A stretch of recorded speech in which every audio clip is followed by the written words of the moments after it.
Olá! Há 13 anos, como professor da Universidade Presbiteriana Mackenzie, leciono em todos os cursos do CCL, jornalismo, publicidade e letras. Dedica-se ao marketing relacionado ao campo da comunicação e também dá aulas na Faculdade das Américas. Já trabalhou em várias instituições, como o Centro Universitário Ibero-Americano, Unibero, PUC São Paulo e a Anhembi Morumbi.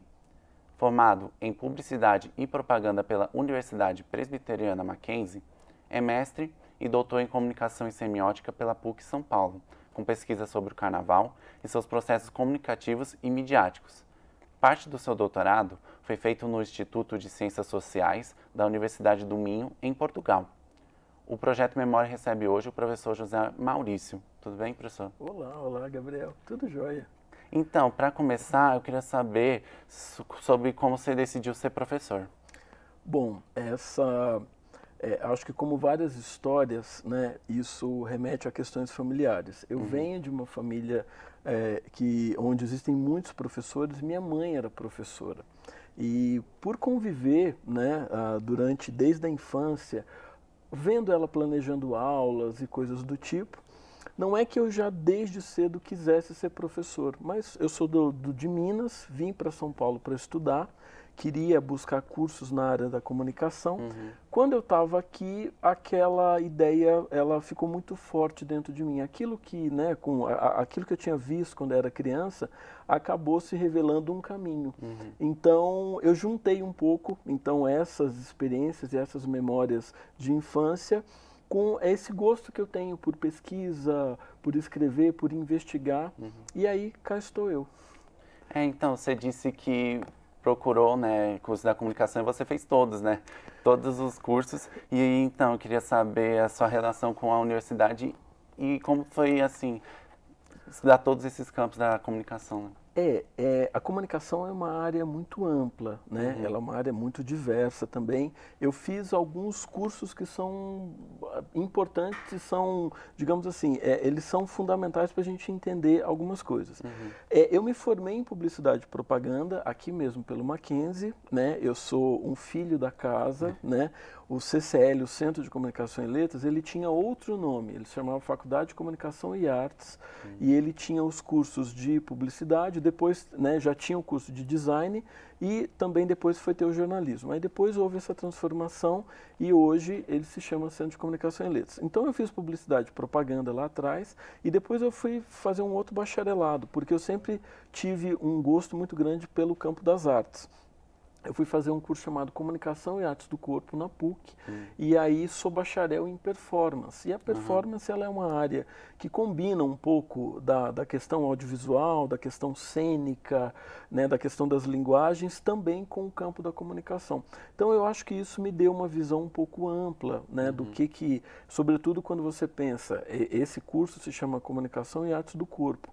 E aí quando eu conecto essa ideia a ideia de publicidade e propaganda, eu começo a perceber que comunicação envolve muito as questões performáticas, como é que o corpo atua, né, o tempo todo. Então, o jornalismo, por exemplo, quando você está fazendo uma entrevista, né, as questões corporais ali do repórter, elas são importantes, né? Então, acho que nesse sentido eu tive uma visão, digamos assim, mais central do que seriam os processos de comunicação. Entendendo assim como o jornalismo como se fosse uma arte, como é que isso impacta mesmo assim em um repórter, um jornalista, porque não ser só a questão do texto, né? Sim, porque o jornalismo ele é uma linguagem, né? O jornalismo ele é uma linguagem já estruturada, né? Então o século XX ele foi muito importante para ajudar a estruturar a linguagem do jornalismo, o surgimento, né, de linguagens tecnológicas como, por exemplo, a internet, né? Ela provocou modificações. Mas o jornalista, ele não é apenas um leitor né, uma pessoa que necessariamente vê o que está acontecendo na sociedade, escreve um texto e repete aquilo, né? Ele precisa ter ele precisa pensar o processo de comunicação, como é que ele está falando sobre o que está acontecendo no mundo. Então, nesse sentido, o jornalista ele é um pouco performer também. Ele precisa entender um pouco de como é que ele lida com o público, né? Ele tem que ler um pouco ali a audiência, como é que a audiência tá lidando com algumas questões. Então, eu diria que o jornalista, ele tem a formação do jornalista, ela também deve envolver uma boa parte aí cênica, também entendimento do papel das artes cênicas nesse processo, também tem uma relevância grande. Sim, e formar esses jornalistas, isso também está presente com os professores da faculdade, como é que é isso? Isso é muito bacana, porque como eu fui aluno, né, lá na década de 90, eu fui aluno, né, do Mackenzie, eu acabo conversando com, hoje, quem foi meu professor, alguns deles acabaram se tornando meus colegas. Isso é muito rico para mim, é uma experiência muito interessante. E uma das coisas que eu acho bastante relevantes é que o Centro de Comunicação e Letras, ele tem uma característica que é muito, né, bastante peculiar. Ele tem o curso de jornalismo, ele tem o curso de publicidade e propaganda e ele também tem o curso de letras, que é um curso ligado à área da educação, mas a gente está partindo do princípio de que letras também lida com linguagens. E para pensar a comunicação, eu preciso entender de linguagens. Então, essa conexão de cursos, ela traz aqui para o CCL, ela traz para o Centro de Comunicação e Letras, uma experiência de convivência muito bacana. Então, quando eu estou convivendo com professores de áreas tão distintas, é um processo de formação constante. O tempo todo a gente está pensando a comunicação. E como vai ser essa mistura mesmo de várias áreas do conhecimento no jornalismo e nas redações jornalísticas, né?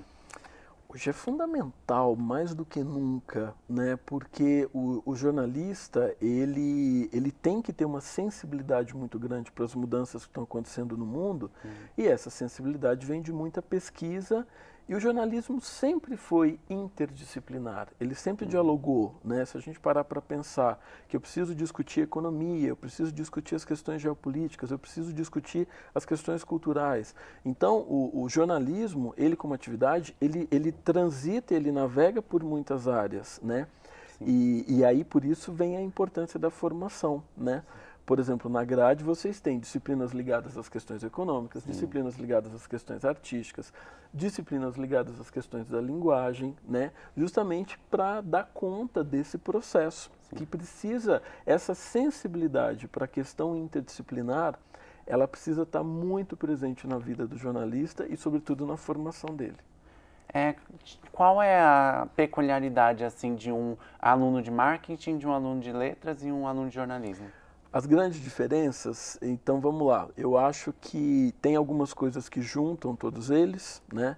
Mesmo letras, que está no campo da educação, ele está pensando em comunicação, porque um professor, ele também tem que se comunicar com o aluno, né? Então a educação, ela também é uma área, a educação também é um contexto ligado às questões comunicacionais, sobretudo hoje, quando a gente está pensando em um mundo aí recheado de redes sociais, velocidade de informação e essas coisas mais. Um aluno de marketing, ele tem uma cabeça mais voltada para o mundo dos negócios, então ele é um gestor com bastante aptidão para as questões comunicacionais. E o jornalista ele está pensando aí como é que eu leio o mundo, como é que eu interpreto o mundo e como é que eu falo justamente, né, a partir dessas interpretações, como é que eu converso com a sociedade. A gente tem, então, aí a comunicação como denominador comum, mas o aluno de letras, ele está muito preocupado com o contato com o aluno. Então, o aluno de letras, ele está o tempo todo no curso pensando como que eu converso com o meu aluno, como é que eu participo do processo de formação. O aluno de marketing vai estar muito interessado em como é que eu chamo a atenção do público para algum produto ou serviço, uma marca, uma empresa. E o jornalista, ele vai estar muito preocupado em o que está acontecendo no mundo e como é que eu acabo falando disso para as pessoas de uma forma adequada. E isso une, né, a questão de todos atuações do CCL, né? Sim, sim, sim, sim, sim. É aquilo que eu falei, né? O CCL ele tem uma característica que é muito interessante, que é justamente combinar dois cursos da área da comunicação com um curso que vem da área da educação. Mas a linguagem está presente ali como um denominador comum, né? São três cursos que têm que entender o papel das linguagens no processo de comunicação e como a linguagem hoje é importante, porque se a gente parar para pensar, né, imagina uma criança, quando ela tem um primeiro contato aí com uma rede social, né? Tem um processo de alfabetização que precisa acontecer, porque as redes sociais têm uma linguagem específica. Você tem que ter um cuidado, né? Você não pode deixar, por exemplo, essa criança exposta muito tempo a esses conteúdos, né? Então tem uma preocupação dos pais, da escola em relação a isso. Mas eu acho que a questão da linguagem hoje, entender como é que a gente usa as linguagens no mundo contemporâneo, isso é muito importante. E aí eu fico pensando que os três cursos aqui do CCL, eles justamente têm isso como uma questão central. Acho um ponto muito importante a questão das crianças. Então, como é que essa questão do ambiente digital, assim, para deixar que às vezes as crianças propriamente as próprias babás, né, o ambiente digital, e como é que é cuidar isso e também mudar essa parte dos pais, né? Pensar isso, né, hoje, isso é uma coisa super importante, porque cada vez mais a gente está tentado a usar redes sociais e a pensar né, a presença das redes sociais nas nossas vidas. Eu fico imaginando, para famílias mais jovens, né, as redes sociais elas são muito presentes e aí às vezes talvez seja mais simples eu colocar um tablet ou um smartphone na mão da criança e ela pode se distrair, também se divertir, vira uma espécie de brinquedo. A gente tem que tomar alguns cuidados, sim, porque as redes sociais elas são importantes, elas fazem parte do nosso tempo, mas elas também tomam muito o nosso tempo, né? E o tipo de informação que é veiculado ali na rede social é uma informação que é menor, né? Uma informação mais rápida. E a gente tem que tomar um certo cuidado, porque a gente não pode tomar essa informação mais rápida como uma representação realmente daquilo que está acontecendo, né? Muitas vezes não é uma representação adequada, ela é só uma pista, ela é né, um pedacinho daquilo. E aí imagina isso. Então, eu acho que a grande preocupação dos pais e também dos professores de uma forma geral é pensar, né, como que eu lido com o público mais jovem, justamente falando sobre isso. As redes sociais elas são importantes para o mundo contemporâneo, elas são fundamentais, mas ao mesmo tempo a gente tem que tomar alguns cuidados, porque elas podem dar uma falsa sensação de que eu estou interagindo realmente com as outras pessoas ou com o mundo e tal. E aí, no caso das crianças e da educação dentro da família, isso é muito importante, isso precisa ter uma atenção redobrada. E um assunto que também está ligado a isso é a questão do marketing digital. Como é que o marketing digital mudou a forma como as empresas lidam com essa quantidade de informações e de conteúdos na internet? Isso é muito interessante porque hoje, né, nos anos 80, nos anos 90, quando a televisão era o principal meio de divulgação de marcas em empresas, né, e os seus produtos e seus serviços, eu tinha um determinado comportamento, né, em relação à TV. Como é que eu consumia aquilo? A gente não tinha era da mobilidade, não tinha mobilidade, então eu tinha que ir a um determinado lugar, geralmente era a sala de estar da casa, para ligar a televisão e eu via um conteúdo, podia ser um filme, uma novela, e no intervalo eu entrava em contato ali com algumas coisas. O marketing digital, ele parte do princípio de que hoje a gente está numa era de grande mobilidade no sentido de que eu ando com um smartphone no bolso, um celular que está conectado ao mundo, então eu posso estar em muitos lugares ao mesmo tempo, porque eu posso estar aqui e conectado em um perfil de uma rede social que está falando de alguma coisa que está acontecendo em outro lugar. Então a gente está em muitos lugares ao mesmo tempo, claro que a gente não consegue, né? Por isso que a questão da atenção ela é importante, mas o que o marketing digital faz? Ele se aproveita justamente dessa ideia de que agora, como eu consigo estar aparente em muitos lugares ao mesmo tempo, o marketing digital faz uso dessa característica de mobilidade que a gente tem hoje. Para você já pensar na pergunta do próximo bloco, pensando muito na questão do aprendizado antigamente, assim, como é que isso impactou no aprendizado de um jornalista, de um publicitário, de uma pessoa de letras, para dizer 20 anos atrás, 30 anos atrás, para agora. E é esse gancho que eu vou deixar para o próximo bloco do Projeto Memória Volta Já.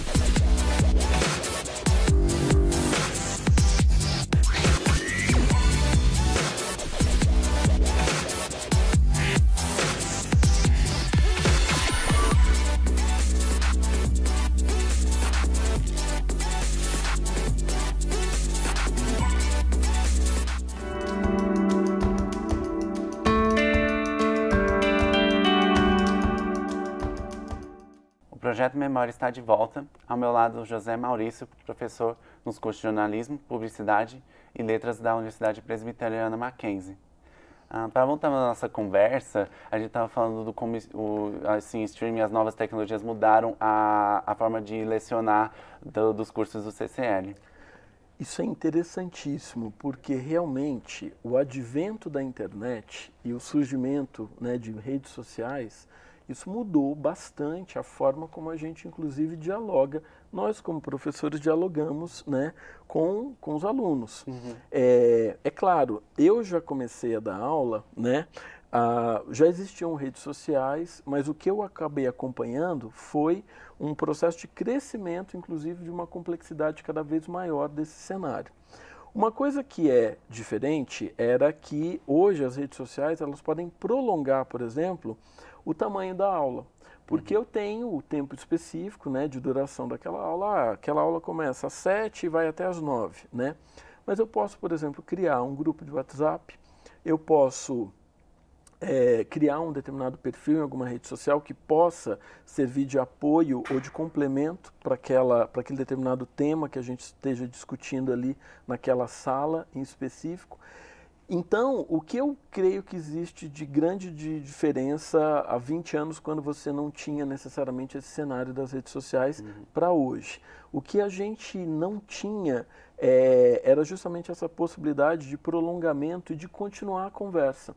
Porque eu mesmo, por exemplo, eu mantenho o grupo de WhatsApp com todas as turmas e tal, e o que eu percebo é que muitas vezes um determinado assunto a gente comentou sobre esse assunto em sala de aula, mas de repente eu recebo algumas mensagens.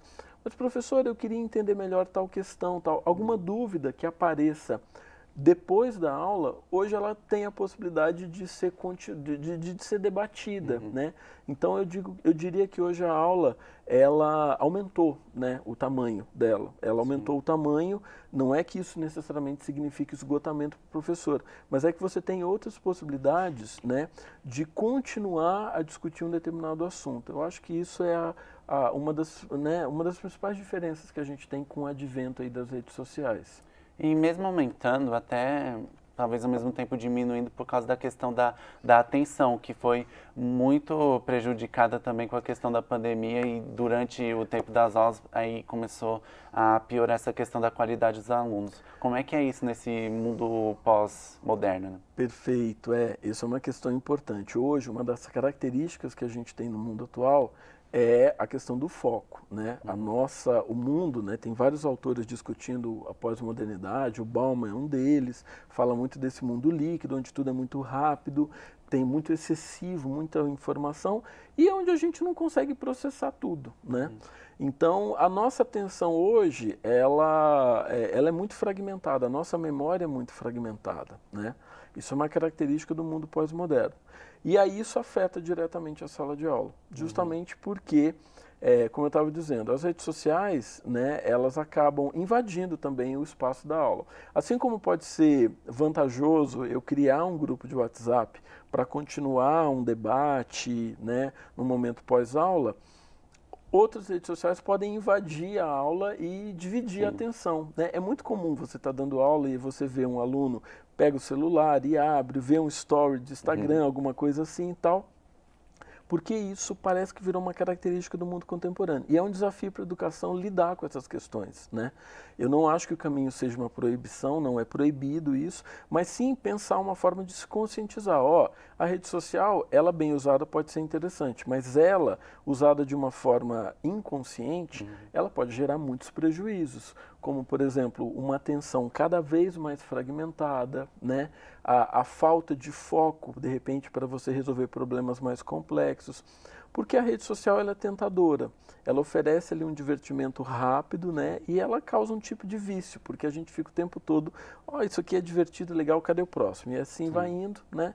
E isso pode estar criando um tipo de condicionamento que pode ser pode ser muito ruim para a gente, porque eu posso de repente me deparar com um problema que seja mais complexo, mas de repente eu estou tão condicionado a lidar com coisas mais curtinhas e apenas, né, prazerosas, digamos assim, coisas que me causam riso e tal, que de repente eu parar para resolver uma equação, que talvez seja, né, num determinado contexto, seja super importante, uma equação matemática, por exemplo, eu não esteja predisposto. Então eu acho que um desafio da comunicação é ressignificar o papel das redes sociais no mundo contemporâneo, alertando, ó, elas são uma ferramenta importante, mas elas também, de forma excessiva, podem significar um prejuízo muito grande.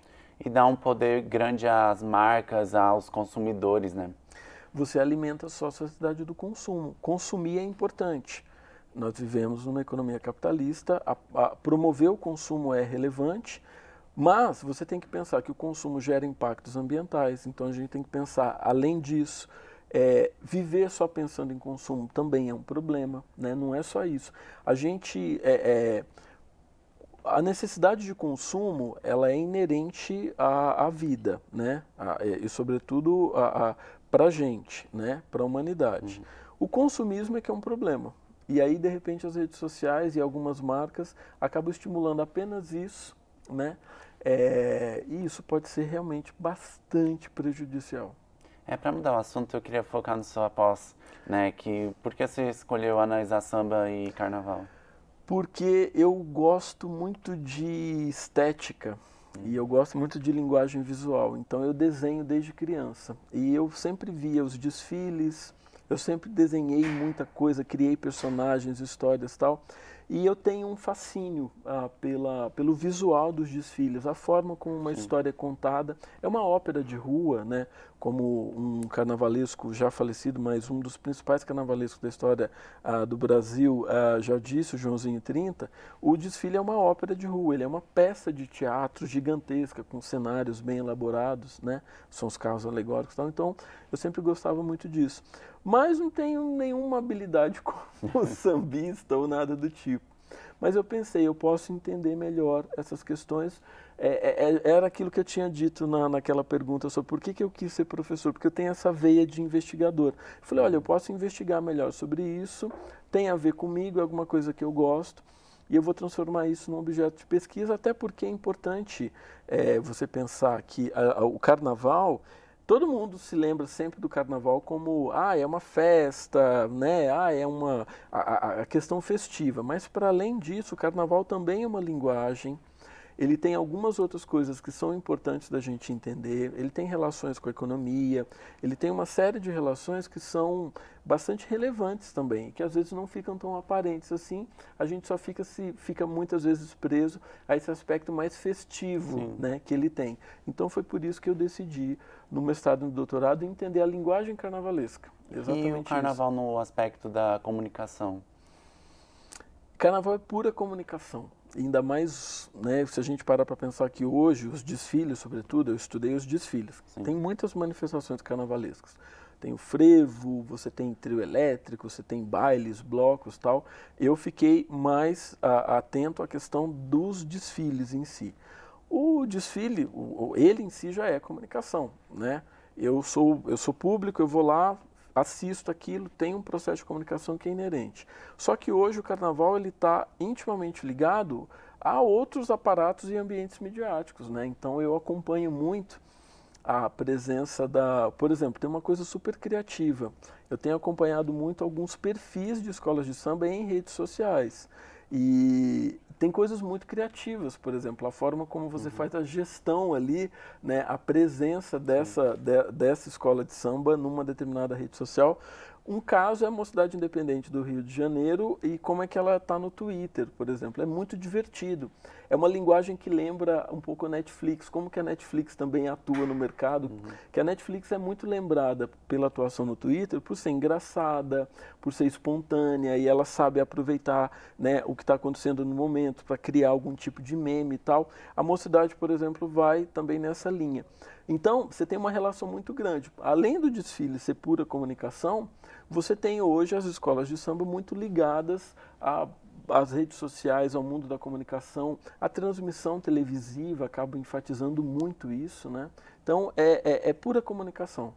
E nas redes sociais, as marcas, tipo, mudam mesmo, se identifica o que a marca é. Essa identificação da Netflix e de outras coisas, como é que talvez para uma marca que tem uma identificação fraca ou uma identificação controversa, mudar essa identificação? Quando a gente está pensando em marketing digital, quando a gente está justamente pensando nisso, qualquer perfil, né, numa rede social, seja um perfil, né, meu, né, ou seu, ou de uma marca, é uma extensão da identidade, né, dessa marca ou dessa pessoa. Sim. Então, o perfil do Twitter de uma determinada marca, né, é uma extensão da identidade dela. E aí ela precisa tomar cuidado, né, porque é como se ela estivesse falando coisas inadequadas para as pessoas que estão ali atentas ao que ela está dizendo. Então, uma marca tem sempre que estar atenta ao que a audiência está achando daquilo que ela está discutindo. E ela vai medindo, e a partir dali ela pode pensar em algumas mudanças, né? Não, eu acho que eu preciso conversar um pouco mais sobre tal coisa, evitar algumas questões, né? Então, o que a gente tem visto hoje é justamente isso. Agora, os ambientes das redes sociais, eles são muito complexos, porque você tem, né, o público que está interagindo com aquilo, uma boa parte sabe das coisas que estão acontecendo, outra parte não necessariamente sabe das coisas que estão acontecendo. Então, por isso é que a gente tem que ficar numa espécie de monitoramento constante, né? Uma marca ela tem que ficar muito atenta, considerando que um perfil dela numa rede social é uma continuidade da identidade dela, ela tem que estar justamente monitorando aquilo o tempo todo para, caso seja necessário, eu posso fazer uma mudança, né? O que não dá é para ela, percebeu, né? Ignorar que aquilo seja uma identidade, uma continuação, uma extensão da identidade dela e continuar falando exatamente as mesmas coisas se aquilo não está dando certo. Sim, e o mercado muda muito rápido, né? Como é que é para colocar isso na cabeça, né, dos novos formandos, essa questão da mudança repentina do mercado?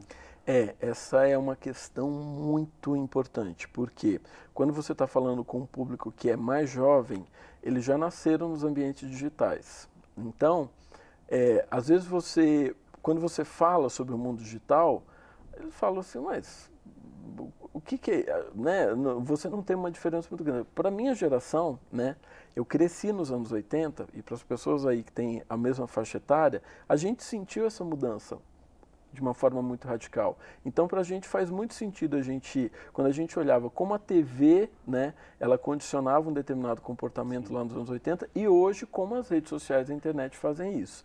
A gente explicar isso para os alunos é um super desafio, porque a maior parte, os alunos mais jovens, né, eles já nasceram nesse contexto. Então, eles olham e falam assim, não, qual é a grande diferença? Então, saber um pouco dessa história, desse contexto histórico, isso é fundamental, né?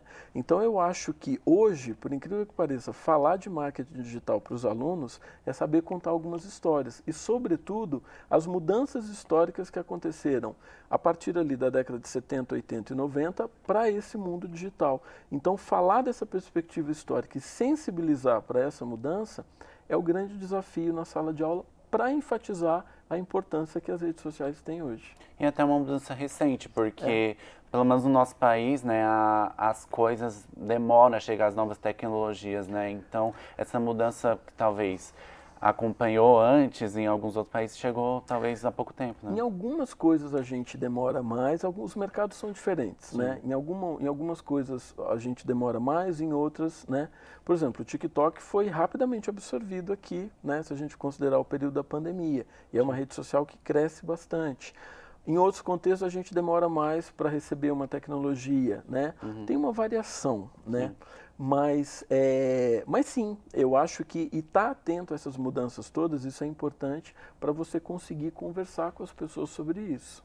Para encerrar, quais são os próximos planos e projetos de professor, de Bom, pessoa? eu estou muito interessado, o carnaval ele tem uma relação com cultura pop, e eu estou muito interessado, estou muito encantado em entender o papel da cultura pop em processos educacionais. É muito importante isso. Então, quando você vê um cantor ou uma banda que está fazendo sucesso, o videoclipe que eles estão apresentando, para além das questões de mercado, acho que tem algumas questões semióticas ali que são importantes, tem algumas questões de sentido e, sobretudo, para a geração mais jovem, cultura pop ela é muito importante, ela pode funcionar como um espelho. Então eu estou muito interessado em entender um pouco disso e a relação da cultura pop com o universo educacional. Então, esses são os próximos passos. Queria agradecer demais por você ter participado aqui do Projeto Memória. Se tivesse mais tempo, a gente poderia até correr, mas a gente precisa, Imagina, né, encerrar. eu que agradeço demais. E estou aqui à disposição para um próximo convite, vou adorar. E nosso muito obrigado também a você que nos acompanhou nesse bate-papo. Até o próximo Projeto Memória.